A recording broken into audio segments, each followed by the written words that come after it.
BRS MLC కవితను party నుండి suspend చేయడాన్ని స్వాగతించారు సంగారెడ్డి ఎమ్మెల్యే చింతా ప్రభాకర్. కేసీఆర్ తీసుకునే ఏ నిర్ణయమైనా పార్టీ తెలంగాణ ప్రజల మేలు కోసమే ఉంటుందని ఆయన స్పష్టం చేశారు.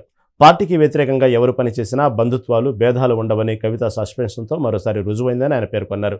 ద్రోహం చేసినా పార్టీపై ప్రజలకు ఉన్న నమ్మకం చెక్కు చెదరదని అన్నారు. పట్ల అనుచిత వ్యాఖ్యలు చేసినటువంటి కవిత పట్ల పార్టీ అధినేత కేసీఆర్ గారు తీసుకున్న నిర్ణయం స్వాగతిస్తూ తెలంగాణ గురించి ఎన్ని ఇబ్బందులు ఆటుపోట్లు ఎదురైనా నిలదొక్కుని తెలంగాణ సాధించినటువంటి సాధకులు.